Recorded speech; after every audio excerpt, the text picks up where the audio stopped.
പക്ഷേ ഇന്നലെ ഈ വി കുഞ്ഞികൃഷ്ണന്റെ നേതൃത്വത്തെ അണികൾ തിരുത്താവുന്നത് പുസ്തകം പ്രകാശനം ചെയ്തിട്ടുണ്ട് പയ്യന്നൂരിൽ വെച്ച്.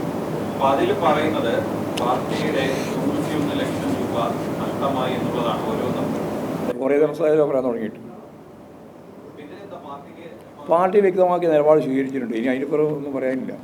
കുഞ്ഞീഷ്ണൻ പറയുന്ന ഓരോന്നിനും ഓരോ ദിവസം മറുപടി പറയാൻ ഈ ജാതകം ഉത്തരവാദിത്വം. കുഞ്ഞീഷ്ണൻ കമ്മ്യൂണിസ്റ്റ് പാർട്ടിയിലില്ല. അയാൾ ഉയർത്തുന്ന ഒരു കാര്യത്തിനോടും ഞങ്ങൾ പ്രതികരിക്കേണ്ട കാര്യവുമില്ല. ഞങ്ങളത് പറയേണ്ടത് പയ്യന്നൂർ തന്നെ പറഞ്ഞിട്ടുണ്ട്. ഇനിയും പറയേണ്ടതുണ്ടെങ്കിൽ അവിടെ പറയാം.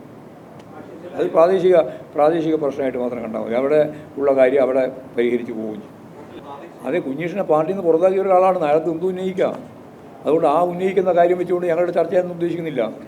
കുഞ്ഞീഷ്ണൻ്റെ അധ്യായം അടച്ചു കഴിഞ്ഞു. അദ്ദേഹം പാർട്ടിയുടെ ജില്ലാ കമ്മിറ്റി മെമ്പറായിരുന്നു. അദ്ദേഹത്തെ സംഘടനാ വിരുദ്ധ പ്രവർത്തനത്തിൻ്റെ ഭാഗമായി പാർട്ടിയിൽ നിന്ന് പുറത്താക്കപ്പെട്ടിട്ടുള്ള ഒരാളാണ്. അയാൾ ഇനി ഓരോന്നിങ്ങനെ പറഞ്ഞുകൊണ്ടിരിക്കുന്നതിനോട് ഞങ്ങളുടെ ജാഥയിൽ ചോദ്യം ചോദിച്ച് അതിന് മറുപടി പറയാനും ഉദ്ദേശിക്കുന്നില്ല.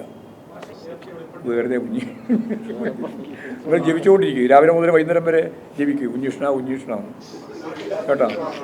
അതിന് ഒരാളെ നോക്കിയാൽ മതി. ഞങ്ങൾക്ക് ഇതിലൊന്നും ഒരു ഉത്കണ്ഠയില്ല എന്ന് വെറുതെ വർത്തമാനം പറഞ്ഞുകൊണ്ടിരിക്കേണ്ടത്. നിങ്ങൾ കുറേ ദിവസമായി തുടങ്ങി. ശരി